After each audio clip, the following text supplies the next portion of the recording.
You're listening to the Deadly Uncle Podcast, a safe space for deadly uncle conversations. All right, next we have Mathew Patenaude. All the way from the Buffalo Lake Metis Settlement. This man was one of the organizers and on the committee of the Oakmau Awards, the first men's awards, and I just think it's wonderful that we're having these things happen in our community. Yeah, Matt's going to bring his perspective as a first responder, a firefighter, and a worker in public service, so stick around because he's going to give you some pretty good stories. Starting out, my name is Mathew Patenaude. I'm from Buffalo Lake Metis Settlement, so a few hours north of here.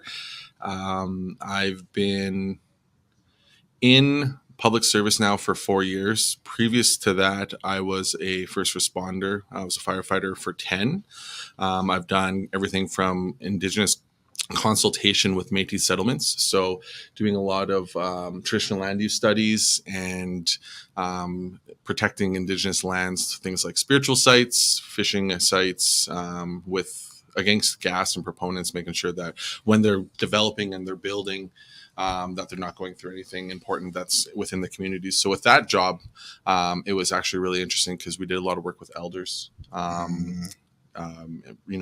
interviews, learning about exactly where they fished, where they hunted, going out to sites. So places like ACO Gas or EPCOR, any of these companies would pay for us to go out and review the sites, review the work that they're doing.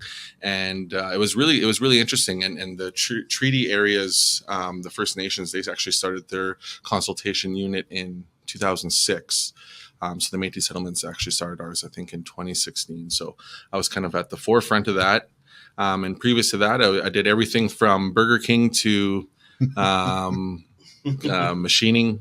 Did quite a bit. So yeah, so I started public service here.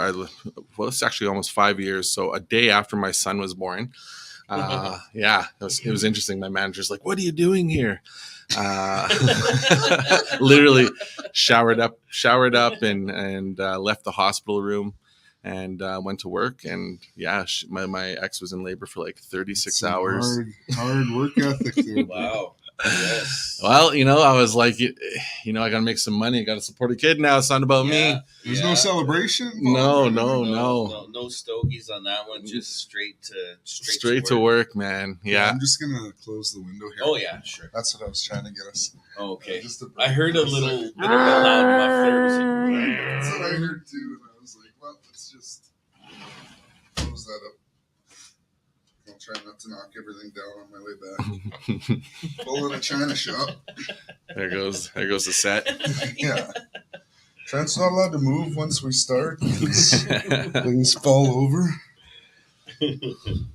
So yeah, I pretty much after I started with public service, I was in a unit called the Family Information Liaison Unit with Victim Services, and what that unit basically takes care of was the MMIWG initiative that was brought out by the 94 or 92 calls to action. So when we did the initial work, it was Tracy McCocus, who was my manager through Indigenous programs. She developed the kind of framework around the MMIWG work that they were going to be doing.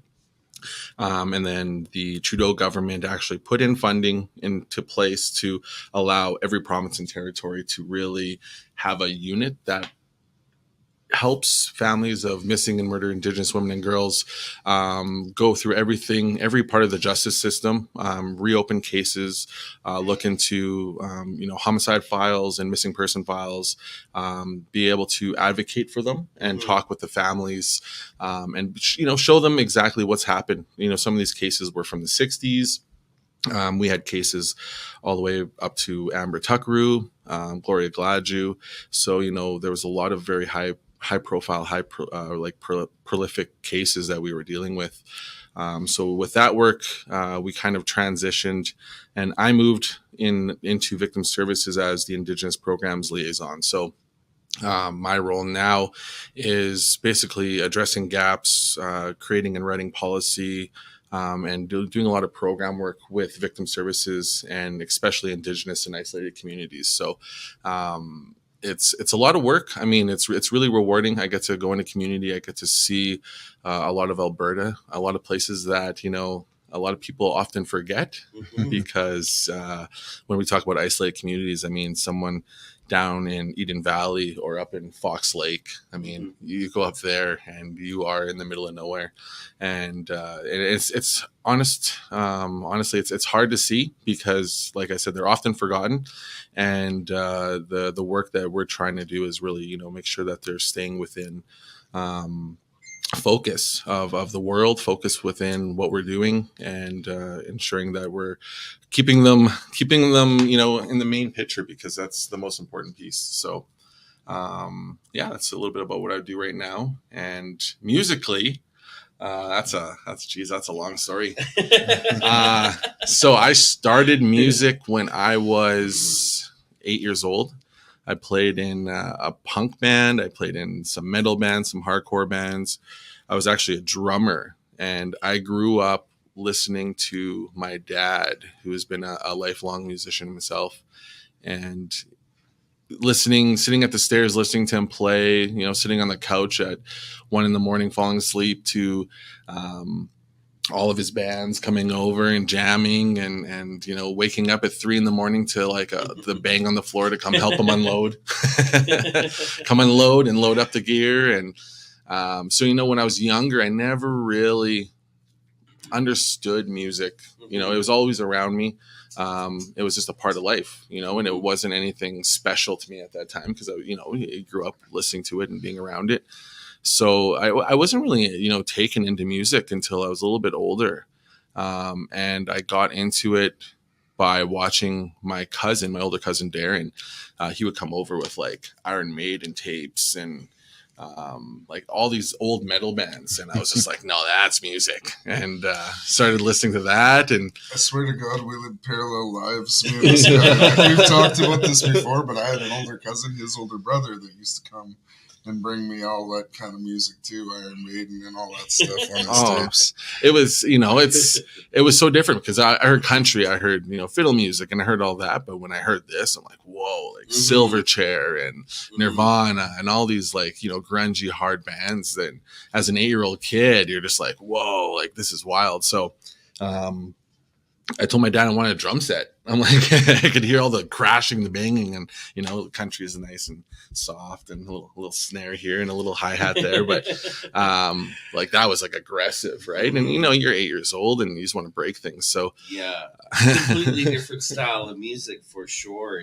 That can more, I guess, connect to a teenager feel for sure. I could see that. Yeah, and the preteen angst, I guess you want to call it that. And, you know, so I got a drum set, started playing drums, went through a whole bunch of different phases. I mean, like I said, punk to metal, and played the Warped Tour with a couple bands. You know, I went on tour, and it was like, I was like 16 maybe, and went across. I had like $100 to my name, and I remember we recorded in a place called Studio One in Winnipeg, and I was there for a week.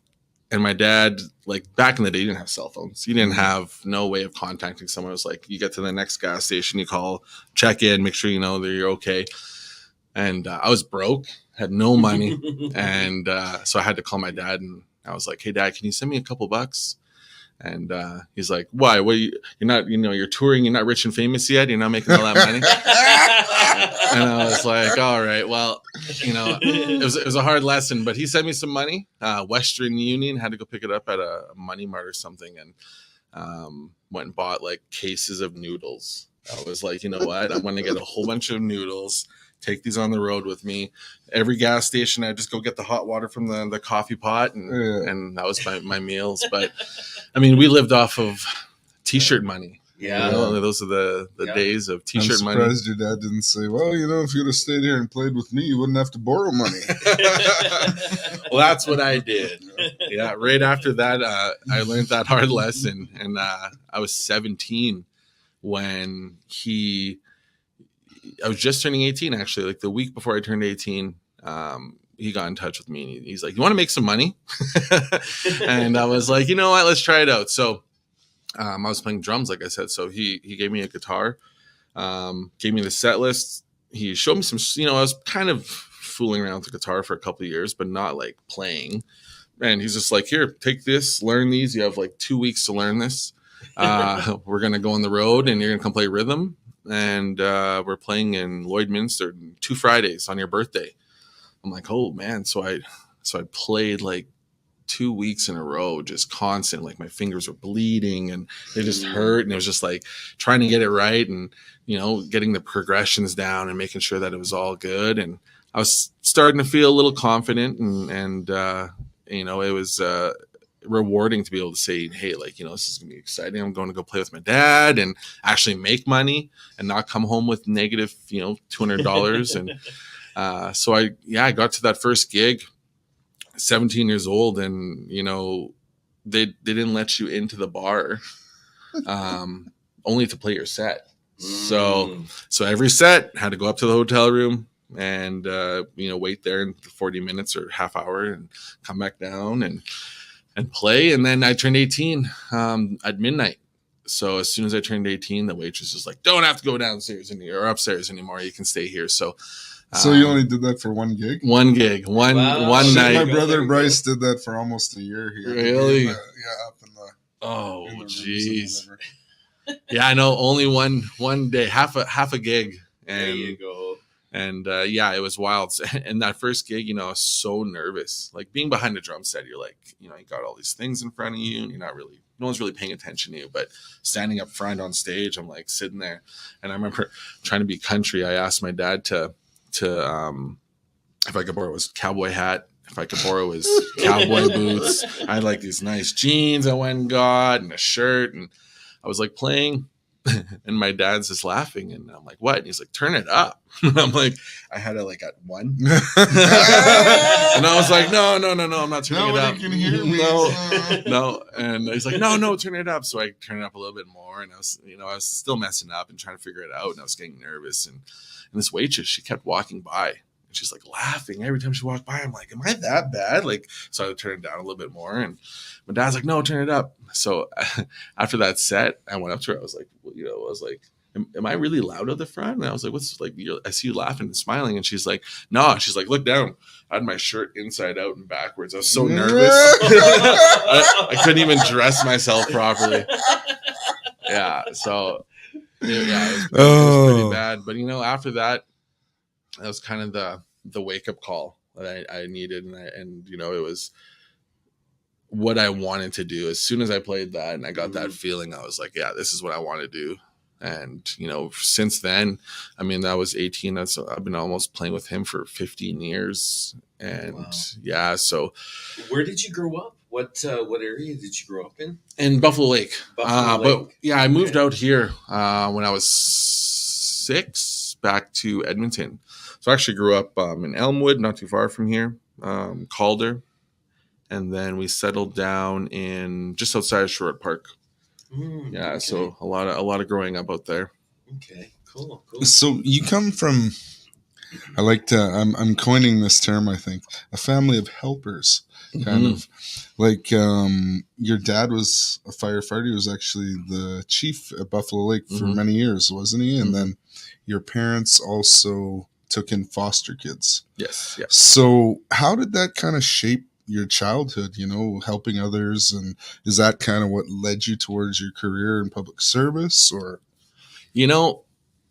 I've never actually thought about that, of kind of how that shaped me in a way of where I've came to or been drawn to. But, like growing up, it had challenges.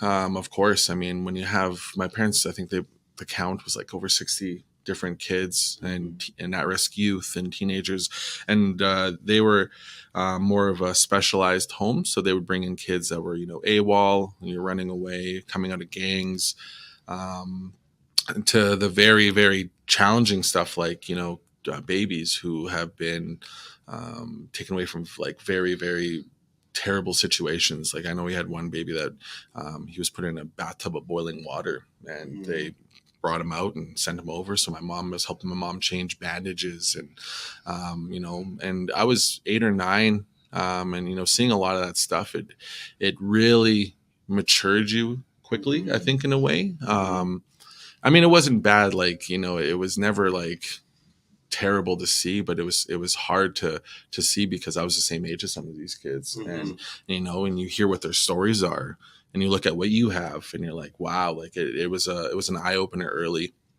And, how it shaped me. I mean, there was a lot of times where I kind of felt regret, or not regret, but I was kind of angry at my parents because, you know, it felt like, you know, you're always taking care of these other kids. And, you know, I was, like I said, I was 8 or 9 and I didn't understand why they were bringing in kids, you know, like, you know, we have me and my sister and we have this and that. And I never understood it. And, you know, you're bringing these kids and of course, like, they were at risk, high risk. So there's a lot of attention that needed to be given to them.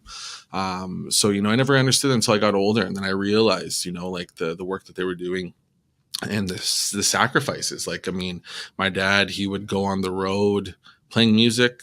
And then he was a truck driver for a lot of years. And those years, I mean, he was doing 2 or 3 months at a time on the road. Right. So, you wouldn't see him. And again, no cell phones, no Facebook, no Facebook video chats. So he would, you know, jump on the truck phone or the gas station phone, give his kids, give his kids a call. And you get to talk to dad for, you know, 20 minutes and you'd have to hit the road again. But so mom was really the mom and dad at home. So not only was she raising me and my sister, but she was raising everybody else. And it also shaped me too, because now I'm watching her and all the work that she's done, you know, helping kids. She was doing gang violence workshops. She was doing all sorts of things. Right. And I was lucky enough to be able to attend those early. And I think that's, like you're saying, it's really how it shaped me into where I am now thinking about it, because, you know, they were always a family of helpers, like you said. Yeah. They were always bringing in people, not only just the work they're doing in the foster care system, but family. You know, and as Indigenous people, it was often a situation where you'd be raising a cousin or a nephew or a grandkid, and so, you know, I had cousins that were coming to live with us, and I had you know, a lot of relatives that were coming through and living with us. People that come for coffee and stay for 2 months. Yeah, make a bed in the basement. Yeah, and now they're you guys need to go get groceries. I'm going to be here a while. Yeah, but I mean, it was nice in that way, because then we always had someone mowing the lawn. Yeah, the dishwasher. Help, yeah, for sure. But yeah, it really did shape me into who I am. I think you know, I struggled early in my teens, trying to figure out who I was. You know, as any kid, as any teenager. Trying to figure out what I wanted to do, you know, where I wanted to go. You know, music was always at the root, always at the heart. But, you know, like you always hear like, well, you can do music, but you always have a backup plan, you know? Yeah. And that was something that even my dad, as a lifelong musician, always told me, you know, get your education, make sure you have a backup plan, make sure you're doing something. And yeah, so, you know, I went to school and that's where I went to Emergency Services Academy and got into EMR. I did a little bit of work with that for a bit. And then I kind of took a pause and then started going into machining. And then really I just started playing music full time. You know, I was like, I'm 20, I'm going to get out there. And I was playing with my dad, and I started freelancing with people, and really just kind of enjoying that. And it really, you know, brought me to the place I am now. It took me a while to figure out, and I don't even know if I still want to do this forever. You know what I mean? Like it's one of those jobs that I'm doing now. It seems like it could be a great career forever, but you know, I always want to do more. Yeah, and I always always expanding. And I think like I wouldn't really call it a plan B. I would call it like something that you're meant to do as well as music. You know, we're always expanding ourselves as artists and as individuals of how do we express and how do we bring people together through what we love to do, you know, because it is kind of almost like because we're not making a ton of money when we do these this community work, but it's a good part for our souls, and it's something good for the community, and I just wanted to ask you about how does why is it important, or is it important to you to see more males in these roles of where you're in, where you're running programs and stuff, and being a part of helping and stuff. Why is it important, do you think, for men to be in those positions? I think it's important because there's got to be balance. There has to be balance.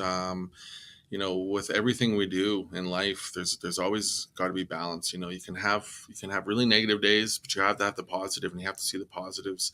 But I think that reflects into what we're doing. I mean, we need women and men in everything that we're doing, but a very good balance. And I often find that with even teachings with elders, both sides have really good perspectives. And if you don't learn both sides of those perspectives, you're only learning one half of the story, I feel. So I think having both men and women in these roles, but for men, I think it's really important because we've been often the hunter and gatherers, the ones out there doing the work. But I think over the years, a lot of that role has really shifted in a good way. I mean, women are coming up and doing a lot of the work, but men are I feel like they're losing their ways in a lot of ways, because a lot of the programs and stuff have been really directed towards motherhood and different things like that. So there's when I became a dad, there wasn't really any fatherhood programs that I could find. And it was tough as a dad because I'm raising a boy now. And it's like, okay, so what do I do? And I would ask my dad, and I would ask, different males in my life, how I can manage this.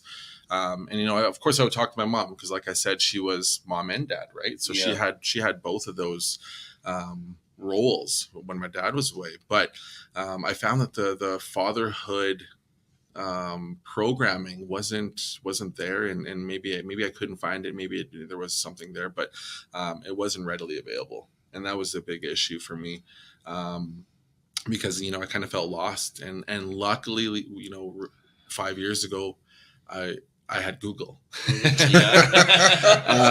because I don't know how someone could have did it 20, 30 years ago when they didn't have those options, right? And I think that was an issue too, because you didn't have any help.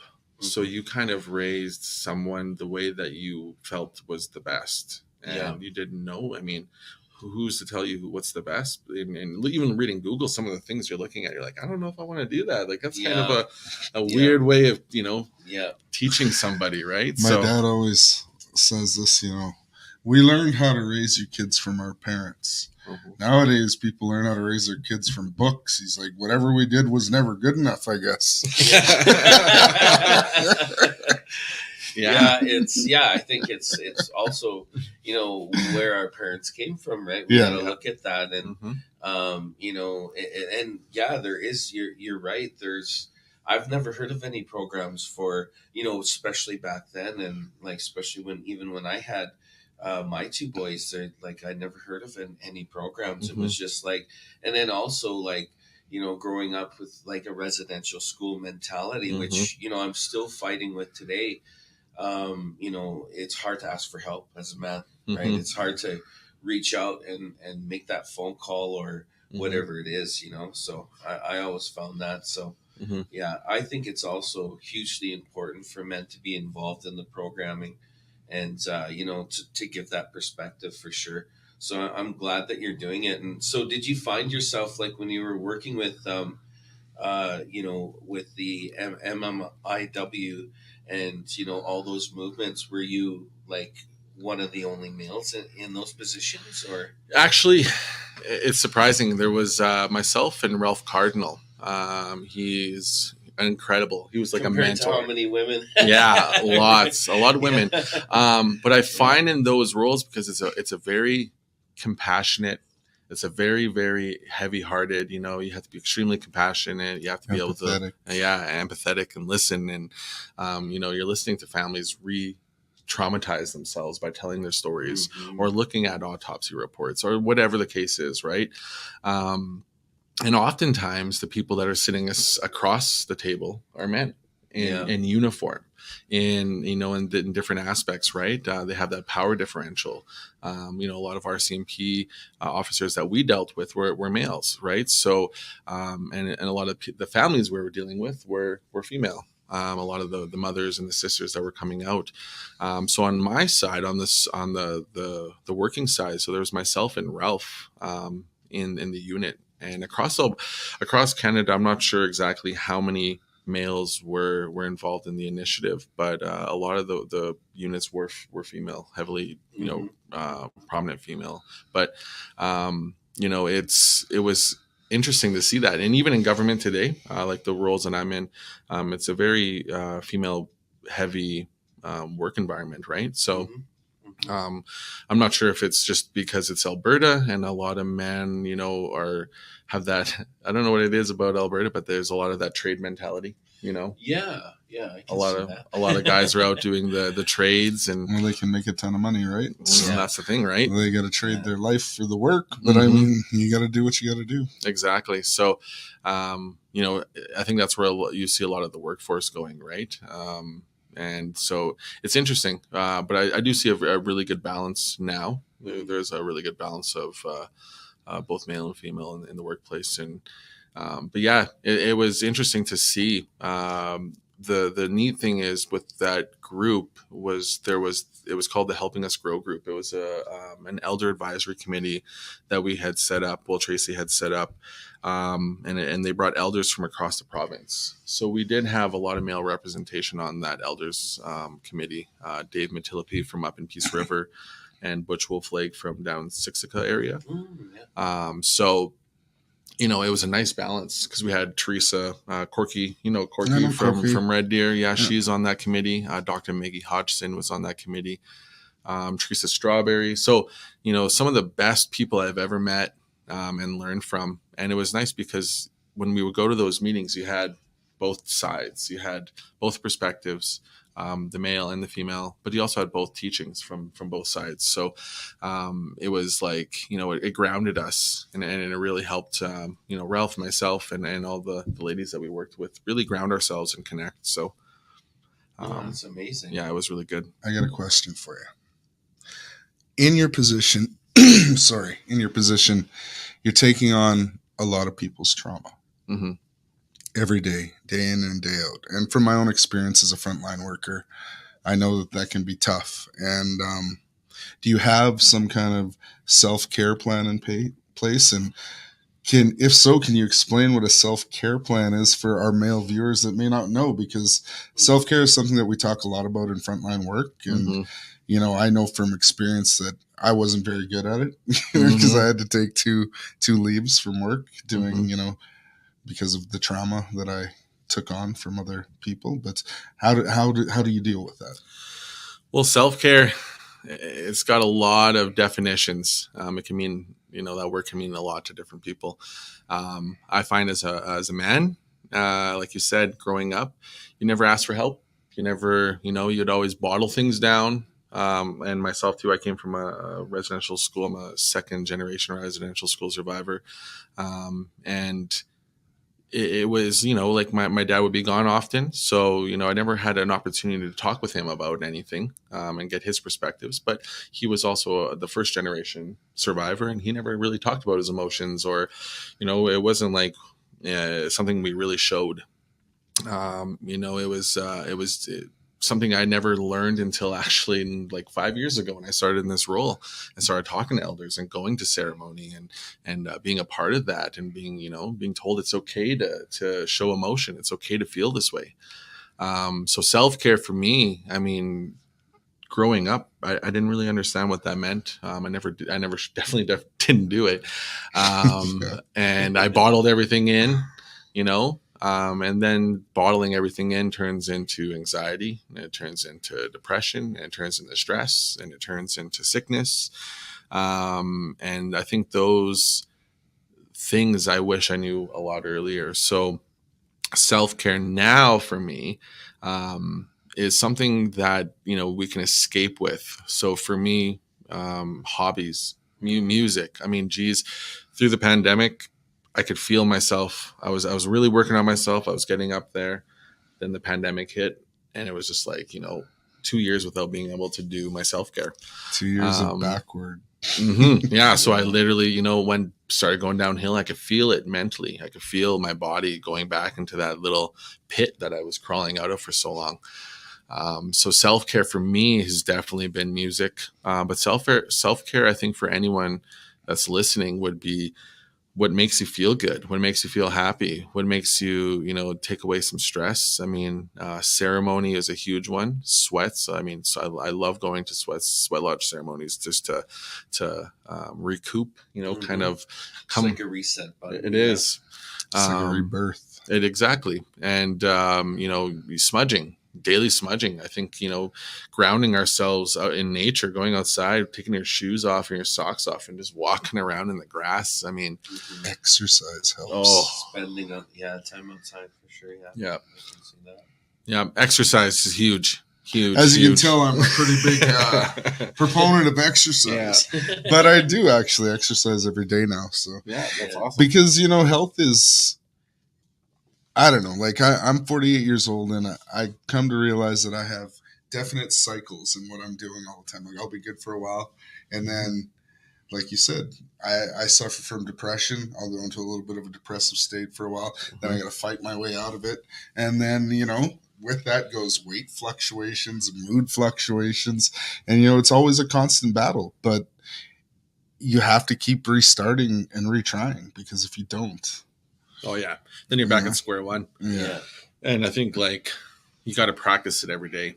Mm-hmm. Self-care is something that, you should be doing it as much as you do anything else. Well, if you're working all day and you're bringing in trauma and you're listening to other people's trauma and you're dealing frontline work, then you got to go out and you got to decompress. You got to find what makes you happy. You got to do that for a bit and just kind of reset. Mm-hmm.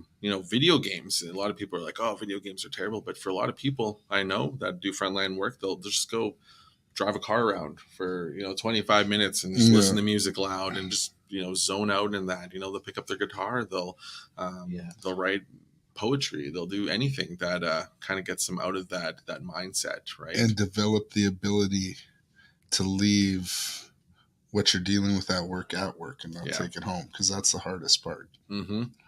And I think, again, the pandemic really showed how hard that was. For me, my decompression from work oftentimes was getting into my car, driving, home from work, and just thinking about my day and leaving it as I'm driving and getting ready to go home and be with my son and, cook dinner and do things like that. But working from home, it was like, close your laptop and you're here, and you don't have that disconnect. You don't have that second to escape, So you would close your laptop, and then, you have your son who wants your attention now, and you don't have that minute to lose it and get rid of that trauma that you've been dealing with, or the issues at work, or anything. I mean, frontline service or any work that you're doing, you have to really find that minute for yourself. And especially as men, I find that, there's a lot of expectation on what we do and who we are and what we're expected to do in society and in life. And those pressures can really, really get to you. And if you don't take that second to decompress and do something for yourself. Exactly. Yeah. Exactly. Because we're often doing things for other people, helping out as much as we can, with family, with friends, and whatever it is, you got to find that second. Yeah, I think it's only recently that I guess us as men have been thinking about our mental health, our physical health, all those type of things. Like, working out with uncles and stuff was one thing, right? But actually watching what you eat, all those type of things, was never something that we talked about. And also how you feel mentally, like how was your day? How was your how is your mental thinking and all those things, How did that make you feel? Did any of your uncles ever ask you that? Yeah, no, not at all. No, you weren't allowed to say how you felt. Only if it felt good, eh? Yeah. Then you could say it was okay, Yeah, exactly. But don't. Yeah.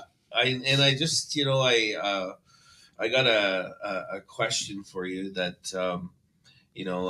so being Métis and getting into these positions, were you welcomed in being Métis, and you were finding out history about about the land and all those things. Tell me about your journey as being a Métis worker that may be around some full nation people and that type of thing. How was that for you? I found in the professional world, there's a lot more training for diversity. There's a lot more, inclusion training, diversity, especially in government. Mm-hmm. So there wasn't any, issues with Métis people, or I never felt any different than anybody else, which was a really, really nice thing. Like my manager, she was raised in Saddle Lake. She's white, but she was raised by and was married into a Native family. So she was like right from Saddle Lake. Like you wouldn't know anything any different, right? So she taught me a lot. I mean, everyone in my unit was Indigenous, and a few people weren't, but they really learned about the culture and really were wanting to learn about the culture. And that's really where I learned about what Métis was, because I knew I was Métis. I knew I was from the Metis Settlement, but I didn't understand what that meant. I had no idea about my culture. Again, another thing from the residential school system, it wasn't really taught and practiced in my house. I heard about it. I saw my dad smudge once in a while, like here and there, but it was almost like it was hidden in a way, like he didn't want to show us, because even my cookum, not wanting to teach the language because that's what got them in trouble. Yeah. So she never, she always teach English to her kids so they could get further in life and they didn't have to deal with what she did. So, even my language, which is Michif, I think there was last in the year of the language, there's 600 people in the world that speak it left. Wow. So it's literally a going extinct. So my cookum used to speak as well. Yeah. Michif as well. Yeah. Yeah. And it's a beautiful language. I mean, my mushroom spoke Michif as well. Oh yeah. His mother was Métis. Oh, nice. Yeah. Like it's a beautiful language. And, there's a lot of places up north, like Paddle Prairie. They speak often. I mean, the ghost keepers, a lot of people up there, they really keep that language alive.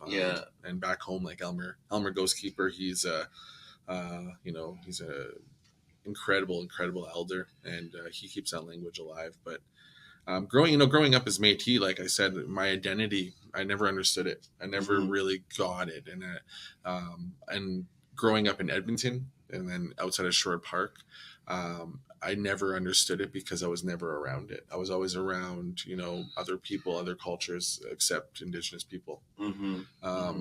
Until, but I learned what being Indigenous was from fighting, which was crazy. It was, I went to school in Sherwood Park, and obviously I'm not very visibly Indigenous, but what do you mean? You look like me. So, but I would go to school, and I think it was in grade 3 and 4. I would go to school, and I had a bunch of friends, and everyone, it was all good. And then one day my dad came and picked me up, and my dad's super dark, visibly Indigenous. And they're like, "Who's that?" And I'm like, "Well, that's my dad." I'm grade 4, like, I don't know how old you are, 8, 10, around there. And then they're like, "Oh, you're an Indian." And I'm like, I don't know what that means, yeah, I am. Of course I am. And then it's like, oh, so now it's Cowboys versus Indian. I told you we lived parallel lives. I grew up in Red Deer. Same shit. Oh, yeah. Same shit. Yeah. So every recess, that was the game. And I was the only Indian. So it was everyone versus me.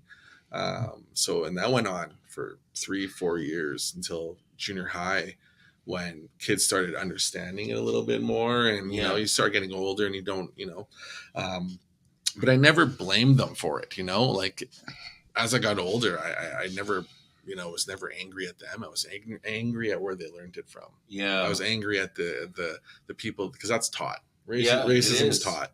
Yeah. And so I knew, as I got older and understood it more, I'm like, I was angry at the parents. But or at the, some point, they got to figure it out too. oh yeah, Yeah. oh yeah, oh yeah, Yeah. yeah. And you know what, a lot of people did apologize Yeah. when we got older. Yeah. There was the folks that he said, I'm sorry for doing that, and I never understood. Yeah. Right? So Yeah. Well, it was different times, right? Yeah. It was something that was a little more, accepted, to say some of these things.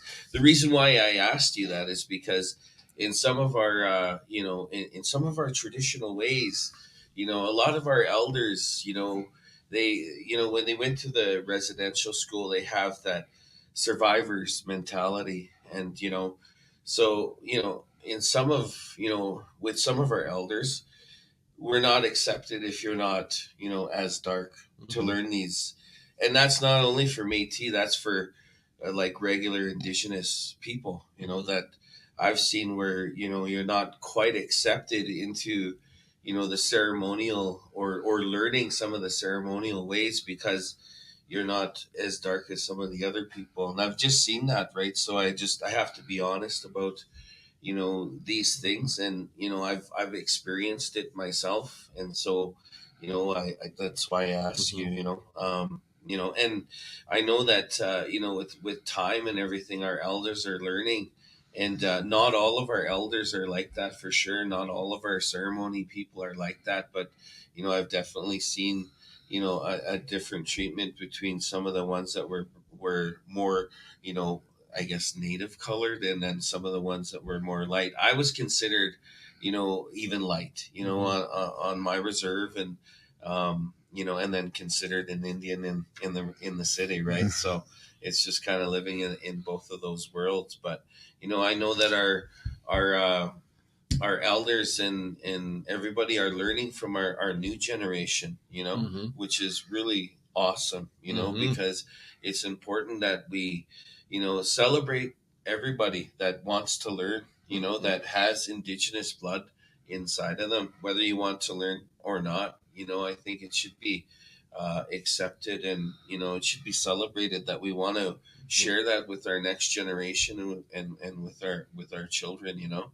So I was talking to you earlier, and you said that there is, and I know that you have some names to mention, and unfortunately, we were going to have a guest on today, but things happen, people are busy, but tell me a little bit about the project that you're involved in, or the committee you sit on, where you guys are going to be celebrating Indigenous men. Yeah, absolutely. So I'll give you a little backstory. So 4 years ago, my colleague Janice Randhal, she was with the MMIWG, the Family Information Liaison Unit, and she approached me, and we were just having lunch, and we were talking about this initiative that she's been working on. And at that time, she was working on it for 6 or 7 years, I think, at that time. But it was only an idea, right? And it was an idea that she came up with some of her ceremony brothers and sisters that had this idea to celebrate Indigenous men and to honor Indigenous men, because as a woman who's raising a boy as a single mom, she saw a lot of the traumas and the issues that were happening not only within her family, within her household, but within the communities, right? And she came up with this idea to give back to the men and help raise these men up to get out of those cycles. And so when she approached me, we sat on that idea for about a year and talked about it, and kind of what can we do? Like, how can we do this? Like, what do we want to do? Like, how can we help these Indigenous men? And it came down to, honoring them with an award, with a award that they can aspire to achieve at some point, right? Mhm. And how that was, how it kind of came about was, we look at the Esqueo Awards, or the Inspire Awards, and these different awards for Indigenous people, but like something like the Inspire Award, they're really good, but I mean they're very, you have to be very successful, or you have to be very, very prominent in Indigenous communities to kind of get some of those awards. Or with the Esqueo, it's a female based award, which is amazing. We're honoring our women and the achievements that they are doing.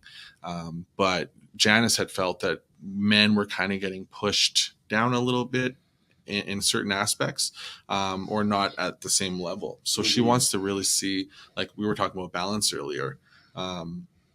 We need to balance both those sides out, because we look at Indigenous culture in the circle, and we have the elders and the children in the middle, then we have the women around them, and then we have the men around the whole group as the warriors. And each of those circles needs to be healthy. And we've been working on the children, and the children that are coming up are doing amazing work. And the elders are helping that. They're teaching, like you said, they're becoming, more involved. They're understanding that, the generations and the times are changing. The women, our beautiful, strong Indigenous women are really, picking up the pieces and helping themselves get through the traumas and healing. But when I'm walking home from the Brownlee building I park near the Mustard Seed, I see a lot of Indigenous men out there still. They're sleeping outside. The homelessness, I think it's a high number of men still. And that's what we wanted to honor. We wanted to look at that. We wanted to say, who are our leaders? Who are these people that we need to bring up? We need to fix that outer circle. We need to make it stronger. And we need to show that there are leaders in the communities. And whether it's, we have several awards. We have 7 awards that are based off the 7 teachings. We have like the Jimmy Herman Performance Award. We have the Michael Adju Wounded Warrior Award. We have awards for leaders in all aspects of life. And, it doesn't matter if you're a leader on the street, because there are leaders in the street. I mean, that you worked front lines, you saw them. There's people out there that are helping people on the street when they're on the street themselves, right? There's elders out there. There's everyday dads. Oh yeah, everyone. Yeah. They're within the prison systems. They're incarcerated. There's leaders in those prisons that are trying to help the youth or their fellow man break their traumas and get out of there, right? Maybe they're lifers, maybe they're doing a hard time, but they're trying to help the younger ones not do that and not keep coming back into those systems. And we want to honor those men as well, because, those are the men that need it the most, and so what we're going to be doing is we're actually going to be having our awards ceremony. So this is going to be, when's this released? In January, December? January, something like that. December, January. December, January, somewhere around there. So the award show's already Indian happened. time. But yeah, so we're going to be having it in November, on the 18th, and it's going to be at City Hall. Well, why don't you tell us who's going to win then, if it's going to be in November? Well, we haven't had the nominations yet. Yeah. Well, the way we want to do the nominations, though, and Curt, I was kind of talking about this with you. It's we often see popularity contests and all these kind of award shows. Music, I mean, music, actors, everything. Those type of things, and it's like, yeah, it can't be a popularity contest. It's got to be like people that are putting in the work, not how many likes you get and all those things. I totally got you on that. I don't know if I could qualify on either then, because I don't get many likes, and I don't. And the way we wanted to do it is no pictures of people, and just their story, what they've done, and their accomplishments in life. So it's like The Voice, but without exactly. Yeah. And you're not looking at a person's name. You're not looking at a person what they visibly look like, because we all have unconscious bias. We all, we could look at someone who looks different than this person. You might be more attracted to vote for that person, right? So you take away that, you just listen to the person's story, and you vote on who they are as a person rather than what they look like or how many likes they get on Facebook. Yeah. All those things, yeah. So that's how we're going to be doing it. The initial nomination process, we're going to be doing it through the committee for the first year, and then we're going to be putting up the nomination website. That's going to be up. It will be up right now, actually, when you're listening to this. So you'll be able to go to the website and start putting in nominations for people that you know in your community, and it's check it out. Yeah, and you said you guys are going to start at City Hall. Yeah. And is there going to be a walk? Yeah. So we picked City Hall. To make a statement in a way. We want to really, show that this is so important. And another reason why is so those men that get nominated from Boyle Street, from Mustard Seed and those areas can actually get there and come and be present. So we're going to have the mayor there, city council, and we're going to be taking the awards show across Alberta every year. So we're going to have host nations and host communities that are going to host it. But the Warrior Walk is a whole separate piece that we kind of wanted to include. And Leonard Cardinal and Janice had actually talked about this quite some time ago. And it was one of those things, too, that kind of got put down on the side. And we decided to incorporate it into the awards. And, what we're going to be doing is we're going to have all of the women, the cookums, the aunties, the moms, the sisters, all waiting at the ledge. And we're going to have all the warriors, all the men who are nominated, and every man that wants to come with this warrior walk start at City Hall and march to the legislature to be welcomed and to be greeted by the women, to really, honor them and really make that connection again. And we did it by the ledge because it's by the water. And we really want to incorporate the water into the ceremony. So, it's going to be important. We're going to be doing it the Sunday before the awards. And we're going to, have all of our men from every nation that we can get out there to really support this walk. That's amazing. That's, I think that's kind of what we need. Like, is to have more men walks and to recognize that, a lot of our Indigenous men are also missing and murdered. And I really appreciate that, the walks have started to include men, when they talk about those things. Because I guess there is, there is a lot of us that are, missing and murdered out there. And, I think, that's why we're doing this podcast as well, is to honor people in the community that are doing wonderful things such as yourself. I think it's important that we have something that celebrates men, that's created by men. And, it's time that we, have programs and learn how to, heal and create those safe spaces for men to be able to express themselves and to find answers through speaking to each other. I think it's super important. And so for what you do, and everything that you've done, I think it's you're a perfect guest to be on this podcast, and I thank you for being here. Thank you. And one of the, do you got one more question? Do you got to? No, I was just gonna say that Matt Patenaude is definitely a deadly uncle. Deadly. And I just got one more question that I kind of been asking all the guests. Looking at a place like Palm Acres there, it's a beautiful facility. Do you think it's important for us to have a space like that that's like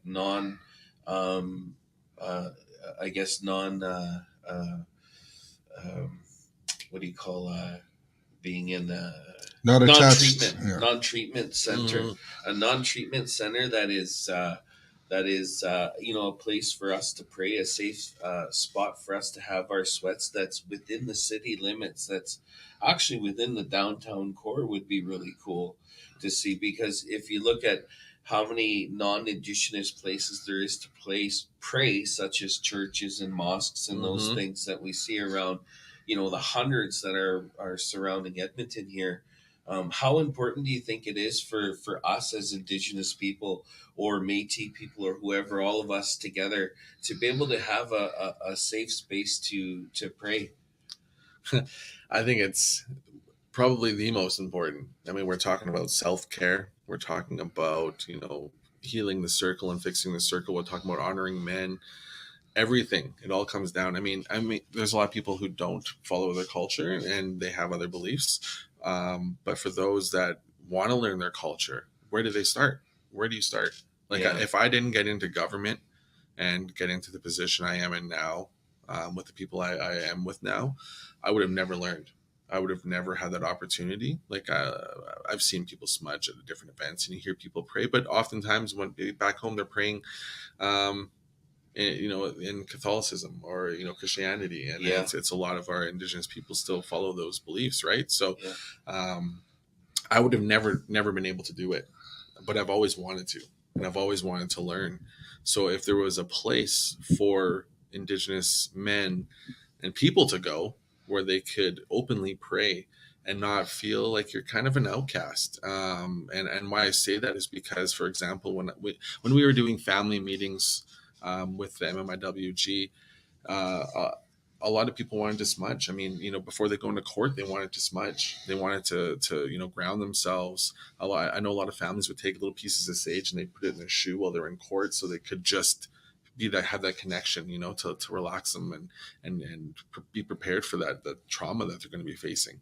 And we were told to go outside by the muster point, or go to the corner, get off the property and go stand on the sidewalk over here.